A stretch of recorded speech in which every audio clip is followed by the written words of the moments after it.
It's time for us to get started. If you have a comment or a question, be sure and holler, because I can't hear and I can't walk to you tonight. So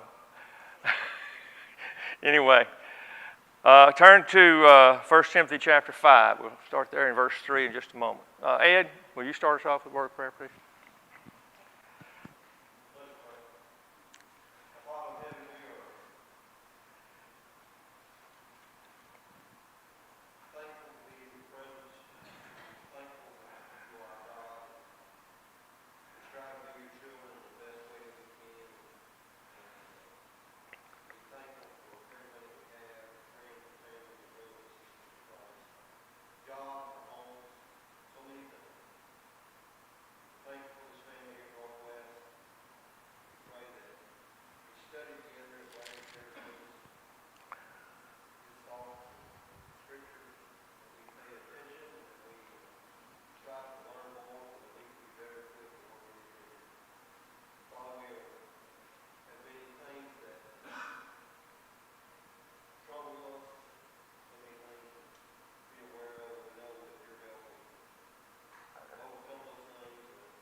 Okay, let's kind of review back just a little bit. We all know that this letter has been written by Paul to Timothy, the young preacher. And notice that, he urges Timothy, he gives Timothy some specific instructions as to what he's going to do in the ministry that he's involved with. He tells him in the first few verses, I urged you. And then in verse 18 of chapter 1, he says, I'm charging you. I want you to commit this to you, and I want you to do these things. And then he goes on and tells him to pray for all men and tells him to do these things that he needs to do in regards to preaching the gospel. He mentions doctrine so many times throughout the whole thing. So he's making sure that Timothy is getting everybody equipped for the right doctrine. And then, of course, in chapter 3, he gives the qualifications for elders and deacons, again, to offset any false doctrine that might come in among these churches. And so he's responsible for doing that. And of course, Timothy is in Ephesus at this time,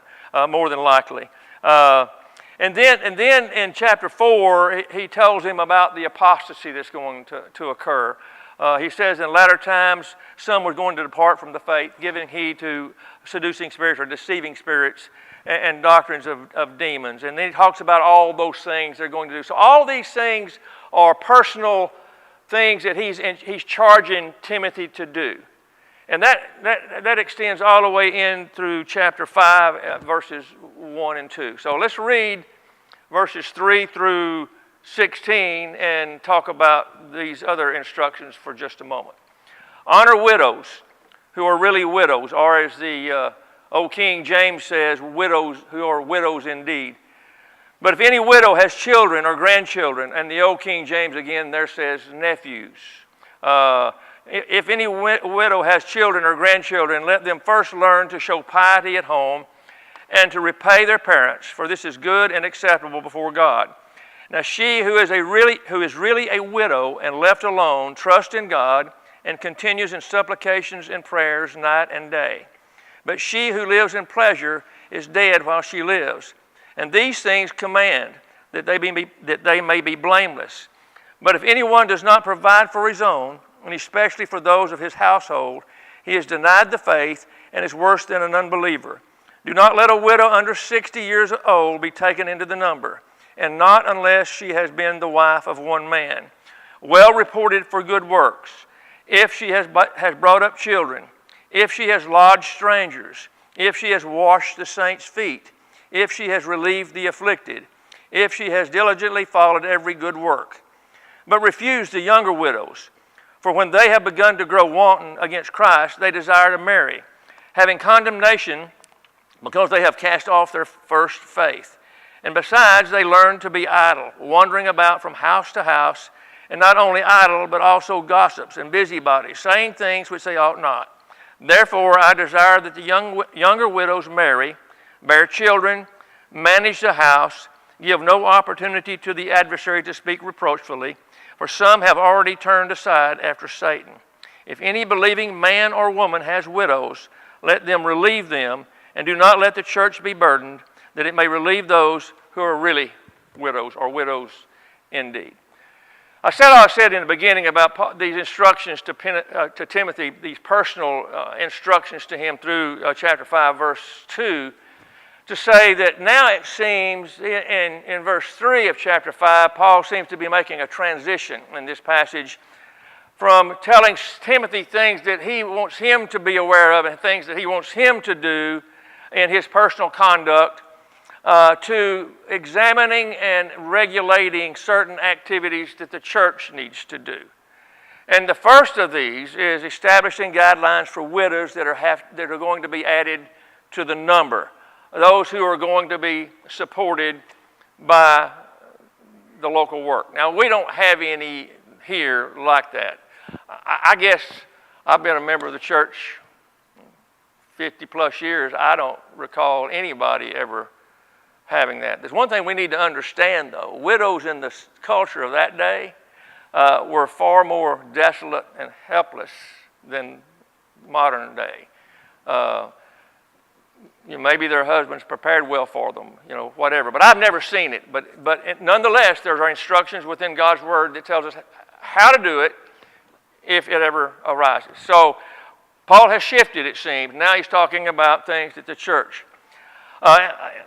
You remember the first controversy regarding widows occurred in Acts chapter 6. And the Hellenistic, or the Greek, thought that their widows were being neglected in the daily distribution. So they appointed 6 men to oversee all that work, because the apostles said they needed to be about teaching the gospel and put other people in charge of that. So that was handled early in the young church in Jerusalem.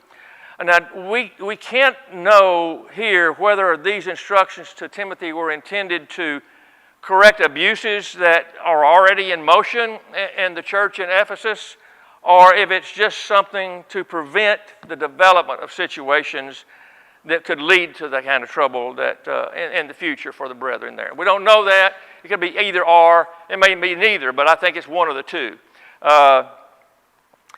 He says honor, verse 3. Honor widows who are really widows, or who are widows indeed. Honor means to value. In this passage, it involves a high respect that Christians should have or should give to their widows. Paul indicates that honor also, as he develops these ideas, it will also include financial assistance for those who were qualified as widows indeed, or really widows. This help would serve as a demonstration of the regard in which they held for these people, for these women. And we'll see when you look at the quote-unquote, we'll call it qualifications. I'm going to call it characteristics rather than qualifications. Just like I look at the qualifications of an elder, and I look at that and I say, well, those are qualifications, but they're characteristics. They're things the man possesses. These are things a widow, an older widow, possesses, how she's supposed to be. So we see here that this honoring, and by helping them financially, shows how much respect and honor we have for that particular person or persons. So the context shows that widows indeed are those that are destitute. They have no way to support themselves. They have neither children nor relatives to care for them. And he gives further qualifications as we develop the chapter for such to be enrolled as being supported by the church. Obviously, there were two classes of widows that existed in the church in Ephesus, and I would suppose probably any church that had widows probably has two classes. Those who were really widows indeed, and those who weren't. Now, there are legally widowed women who are not widows indeed, and I think those are the ones who have lost their husbands but had some certain qualities not that they didn't possess that would enable them to be taken care of by the local work, or characteristics which would make them eligible for financial help. And so Paul's going to go into those here in just a moment. The first criteria in verse 4, but if any widow has children or grandchildren, and as I said, the Old King James says nephews there, let them first learn to show piety at home and to repay their parents, for this is good and acceptable before God. Does she have any physical family to take care of her? Those women who had children or grandchildren. The Greek word there means born of. The idea of nephew in the Old King James, today a nephew is what? I can't hear you. Okay, a sibling's child. Back then that wasn't what the word meant. Okay, so it has a different meaning in the Old King James. So the real meaning is grandchildren, or born of, and it should look to them for help and not the church. It's someone who is directly related, child or grandchild. Now I don't know. There's some who take it beyond that down the line, and they take the nephew literally, I guess. And I suppose that you could. I don't know that you could bind that so much. I think because of the Greek, and I'm not Greek. We need Devin in here since he's taking Greek right now, so we could get him in here. He could explain all this. But grandchildren is the idea. So if a woman has children or grandchildren, then she's not going to be eligible to be taken care of by the church. They're supposed to take care of her, and we'll talk about that in more detail as we get there. So that's the first criteria. Is that they must be met before the church can assist them. Does she have any physical family to supply her needs? And it says that I struggled with this a little bit. Verse 4, but if any widow has children or grandchildren, let them first learn to show piety at home. At first, I looked at that and I thought, well, is the widow showing piety? And then the more I looked at it, I said, no, what that's telling us is the children or the grandchildren have to show piety at home, and they have to repay their parents. We don't have any kids in here. Well, they'd freak out right now, but because they're going to have to repay their parents. No, anyway. So Christians have an obligation to demonstrate profound respect mingled with love and awe. That's what piety is. Profound respect mingled with love and awe for their mother, their father, mother in this instance, and for their grandmother. First at home, in their own family, before they assume responsibility for the needs of anybody outside the family. Their first obligation is their family. And that's our first obligation, is our family. Those with widows in need also show their piety toward God when they do what God says in providing what is needed for their mother or their grandmother. There is an order in our needs. Family first, then others need. And the Lord says this is acceptable. This is good and acceptable. So, widows indeed then are truly destitute. They have no near of kin to take care of them. And again, the Greek word there seems to embrace only those that are in the direct line of kin. Every child of God has this obligation to care for his parents and his grandparents. How often do you see that is not the case? How often do we see older folks stuck away in a nursing home and not taken care of? But we need to understand our obligation is to our mother and our grandmother and to our parents to take care of them when they get old. Larry, remember that, please. The object here is not to burden the church when there are relatives who can help. And again, we are to be reverent to those people. And he says then to repay or requite their parents. Children are to repay their parents the debt that they owe as far as they can for their kindness when they were growing up and they were being taken care of, they were being fed, they were being led, they were being counseled, they were being shown the right way to do things. It's a debt that can never be paid in full. but children should feel glad for the opportunity to go as far as possible. I get to thinking about this, and when you look at this, I would think that the widow indeed would also have to qualify for this same characteristic, that she took care of her mother and grandmother. And she had great respect for her mother and grandmother. So I think it goes all over both ways. And such is not a privilege, but it's a condition of acceptability to God. We need to underline that. For this is good and acceptable before God. God expects it. Don't do it, I'll let you determine whether or not you think it's a sin or not. To him to know who knows to do good and does not do it, to him it is sin. Look at verses 5 and 6. Now she who is really a widow indeed, and left alone, trusts in God and continues in supplication and prayers night and day. But she who lives in pleasure is dead while she lives. Having met the first requirement for financial help, being destitute or left alone, without children or without grandchildren to relieve her needs, the widow then must satisfy other criteria. Generally, it's not only the conditions of her present distress that are relevant to her support by the church, but also her record of faithfulness as a disciple prior to her becoming destitute.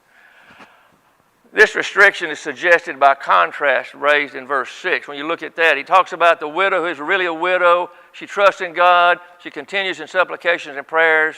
But the one who is not lives in pleasure as if she's dead while she lives. But she maintains a trust in God. She's continually expressing that trust in supplication and prayers. Thayer defines the expression liveth in pleasure as, verse 6, as to live luxuriously, to lead a voluptuous life. It does, however, identify one who lives for self, not necessarily prostitution or uncleanness, not sensual indulgence, but more one who lives fulfilling her bodily appetites, eating and drinking and demanding the delicacies of life. She stands in sharp contrast to the widow indeed, whose aim in life is to please God. And it talks about that one person, that one who lives in pleasure, verse 6, is dead while she liveth. Physically she is alive, but spiritually she is dead. Ephesians chapter 2 and verse 1. The expression shows that the true purpose in life finds no fulfillment in the pleasures of the flesh, and the one who seeks such in the realm of such pleasures simply misses the design of their body for which he was created. He might as well be dead. That seems to be the idea. So she must be one then who has been in prayer constantly and in supplication, not only for herself and for her. She didn't have a family. Not only for herself, but for others. We'll see that. Do you have your hand up, Andrew? Okay, verse 7. And these things command that they may be blameless. All right, now Paul shifts again. All right, he in the first two verses, he's giving instructions of what Timothy needs to do. Then he is giving instructions about widows. And now he's giving instructions to the whole church. He's telling the whole church that you command them to do these things. You command them that they be blameless like this. Both the active requirements of helping worthy widows and the prohibitions about the help for the unqualified must be observed by the church there in Ephesus if they are to be blameless regarding their decision about enrolling these women in part of the number. I don't know what else it says. If you have some observations, please make them. But that seems to me that what he's telling them is, look at all these things and make sure you understand them. Make sure when you look at at a widow, that she fulfills what I was just mentioned to you, plus some other things that we're going to talk about here in just a moment in verses 9 and 10. The expression, these things, then refers to the duties that he just mentions. And these duties must be taught continually to both the young and the old in order to keep the church pure in doctrine and practice. Again, I think that's the reason, because it's, and I don't get Greek.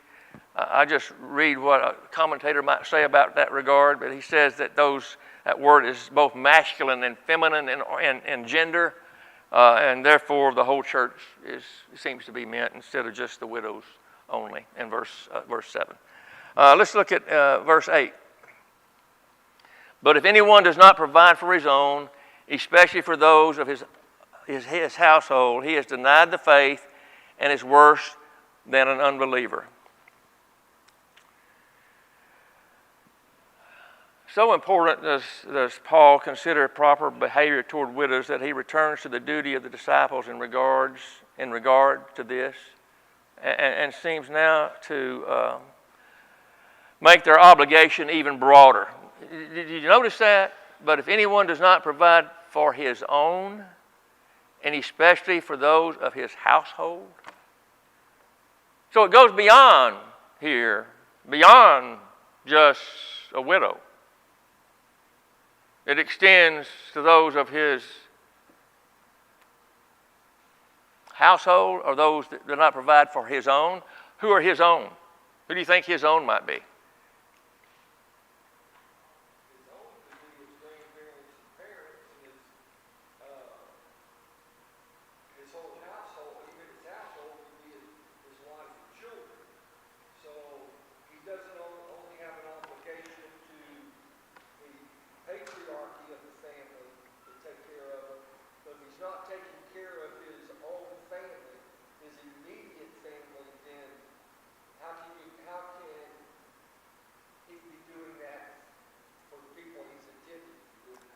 Do you think it extends further than that? Do you think it extends further than that? Further than, because he says two things here. He says his own, and he says especially those of his household. Those of his household would include what you just said. Okay? Now his own, who is that? Is that his nephews? Is that his cousins? Is that his family? His family as a whole? I'm just asking the question, guys.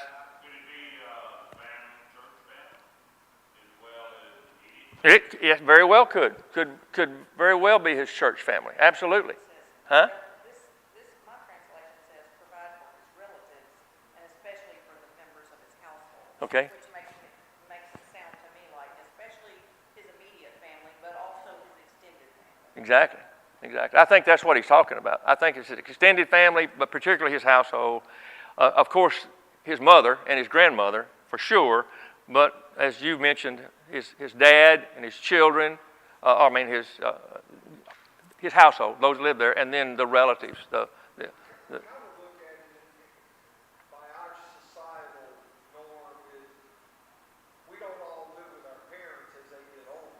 Certainly we should if they have to, but we can still take care of our parents in their own setting, and along with taking care of our family. They don't have to be in our domicile to be considered our own and the need to take care of them. That's right. Exactly. The Greek word there is kindred. It goes to relative. So that's the Greek word. Yes, ma'am. You're going to have to holler, Phyllis.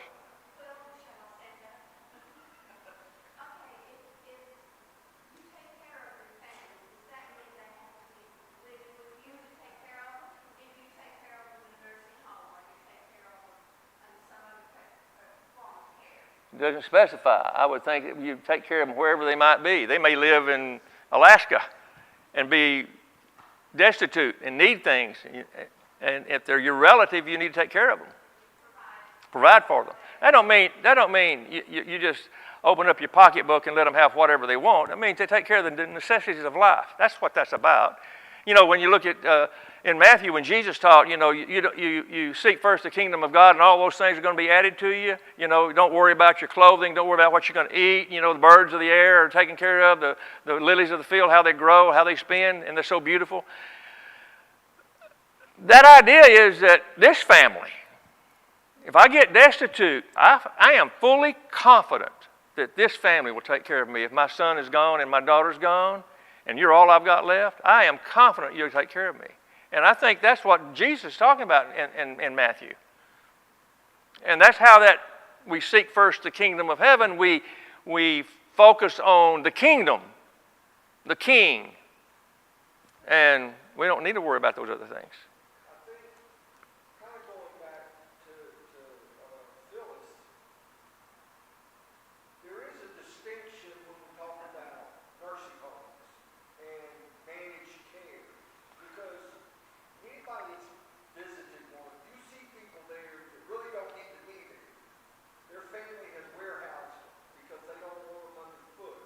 That's completely different than the people that need more day-to-day care and medical attention and completely different items, in my opinion.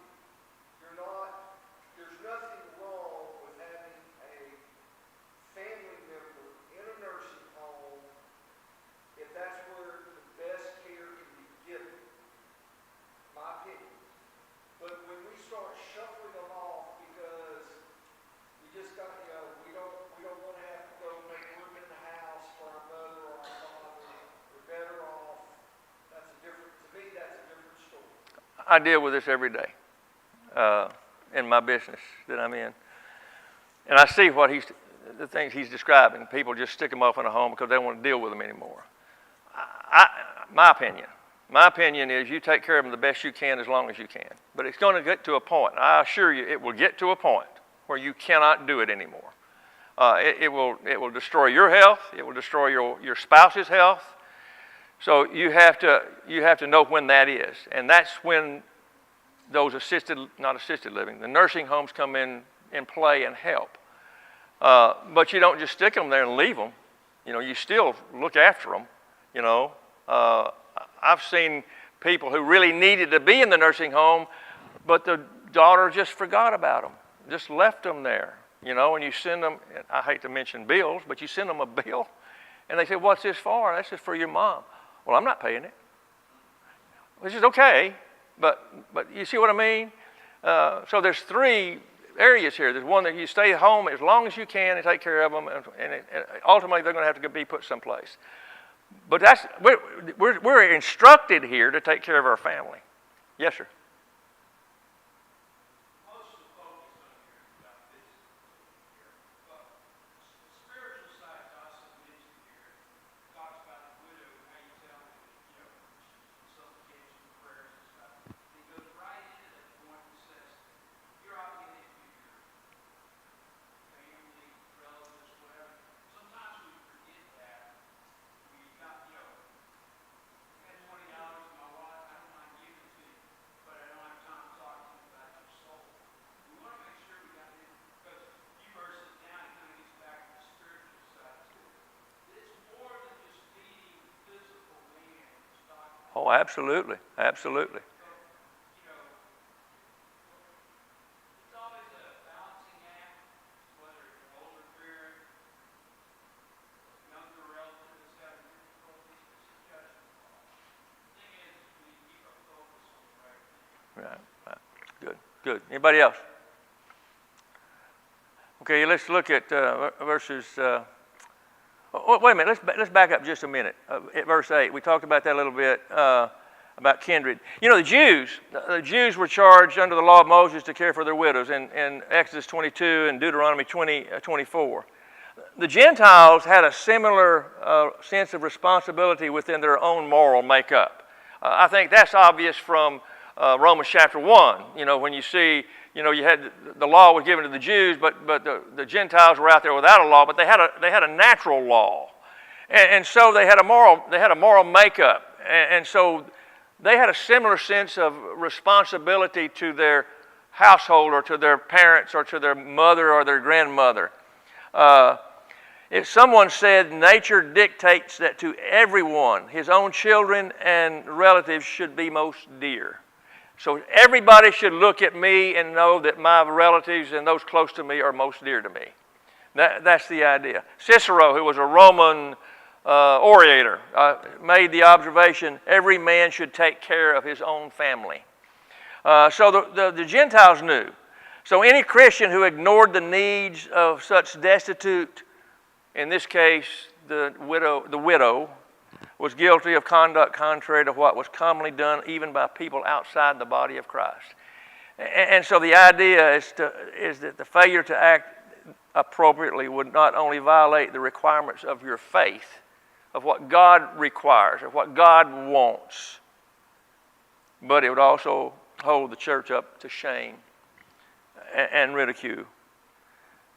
Especially in a world that was sensitive, widow sensitive, as they were in the first century when this was penned. And we should be too. Yes, sir. Along the same line is, as I understand it, just because you have a child that is failing to meet its obligation, like it says, not taking care of their own or their own household, that does not preempt to the point to where the church takes care of them because the children don't. They're failing. As I've always understood it to be. I agree. A child that's not taking care of his parents, not only is it despicable, but it's also preventing nobody else as a body of believers can we step in as a church. Except. On an individual basis. Except on a every now and then basis. Not taking them into the number where you're supporting them on a monthly basis where you give them a check every month. But you can help someone who is in trouble or in need that's don't have any food to eat. We can help occasionally like that. We can do that. We just can't take them into the number. Now that's a real fine line. And I'm glad that I'm not the only one that would have to make that judgment call. There's three other of us that would have to make that judgment call. So I don't know where you'd go with that. You'd have to really look at case by case in that situation. But also I want to say, just because you've got a family, you're supposed to take care of your family, but you got one that's not doing something they're supposed to do. They're living recklessly and doing all kinds of evil stuff. I'm not so sure that the responsibility doesn't stop there. That you're not supporting sinful actions in regards to a child, for instance, or a cousin or whatever. I think you have to look at it case by case. Yes, ma'am.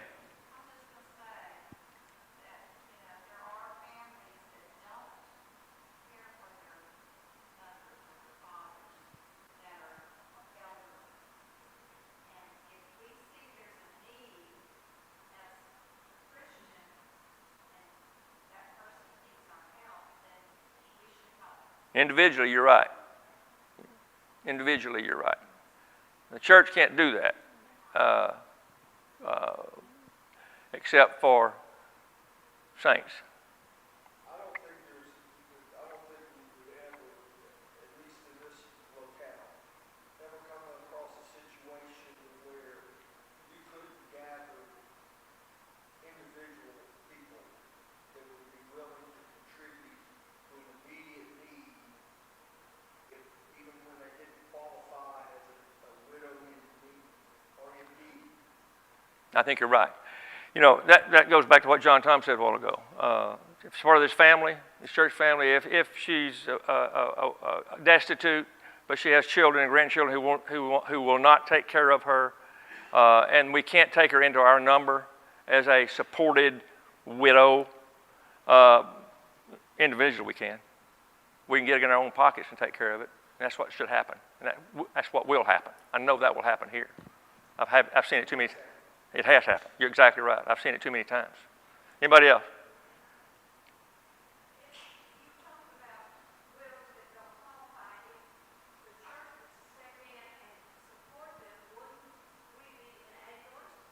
What'd she say? If the church, if there was a widow, the church stepped in to help, would they, and they weren't a qualified widow, would we be enabling the situation to where someone wasn't taking care of their family? Yeah, probably, but you can't let someone suffer because their son or daughter or whatever won't do what they're supposed to do.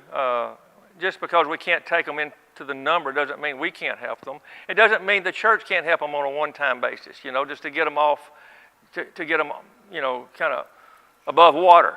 But we just could not routinely every month. We only had this situation here one time that I can remember, and that was Brother O'Banion. Y'all remember that? I guess when I look around, the only one here is John Tom and Tracy and maybe Lewis and Elaine and Betsy. Brother O'Banion and Betty got destitute almost, and they couldn't. But he was serving as an elder, and so we paid him to serve. That's what we did. The honor. That's what the honor means here. The honor is not just respect and piety and all that. As you will see as Paul develops these thoughts, which is going to be Sunday when we talk about it, but there's financial things involved in there too. So, and talks about when you get down to verse 17, the elders who rule well are counted of double honor. So, starting next Sunday, I want y'all to start paying me. No, I'm just kidding. No, just kidding. But it's a convoluted mess. Is what it is. It can be so messed up.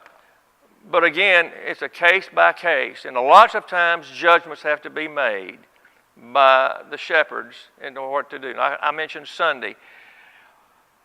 It's not hard to make a right and wrong decision, because we've got a guide that tells us what we're supposed to do. That's easy. That is really easy to uphold what this book says.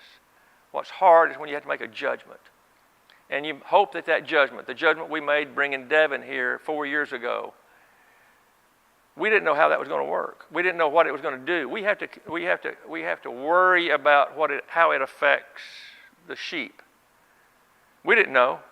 It turned out to be the best thing we've ever done, and it worked out well. But there have been some things that didn't, that you lose sleep about. But those are hard. And these are going to be case-by-case situations unless you have one that's cut and dried, that destitute, has no children, no grandchildren, and meets all the other qualifications that we will talk about on Sunday. I don't want to get them to them tonight. In verse 9 and 10, when they meet those, then they qualify to be able to be supported by the local work. But I want you to remember one thing when you read verses 9 and 10. Notice that it says in verse 9, do not let the widow under 60 years of old. That's a static number. We can't go below that. No, we can go above it, but it's got to be at least 60. We cannot go below that. That's set. But it says also under 60, taken in the number, and not unless. We can't take her in the number unless she has been the wife of one man. And then we cannot take her into the number unless she is reported for good works, and unless she has brought up children, and unless she has lodged strangers, and unless she has washed the saints' feet, and unless she has relieved the afflicted, and unless she has diligently followed every good work. Don't let the little if there throw you there. Those are things that she has had to have done to be able to be qualified to be counted in the number. So let me just pull a wrinkle. You're going to do that and give me all weekend to think about it, aren't you? What about an unmarried elder that has no family, has no children, never raised a child, never had a husband, but is destitute? Don't see anything in Scripture that says you can take care of it in the number. I think that's going to be back to Jesus' instructions in Matthew and what John Tom said a while ago. That's going to be up to this family to take care of her. That's pretty clear in my mind. Yes, ma'am. I've always wondered, because this is a young church, and so a lot of the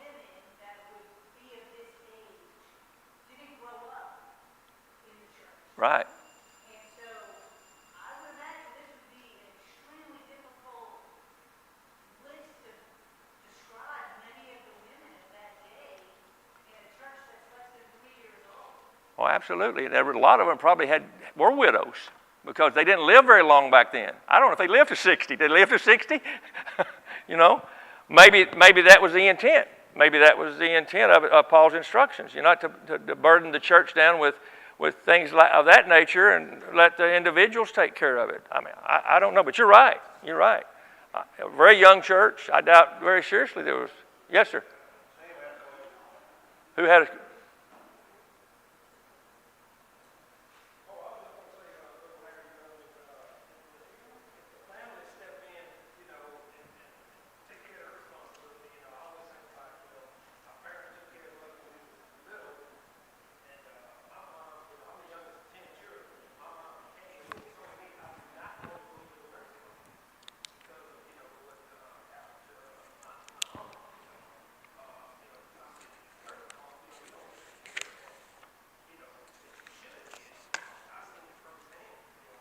Well, my mom told me that too, but and I tried my best.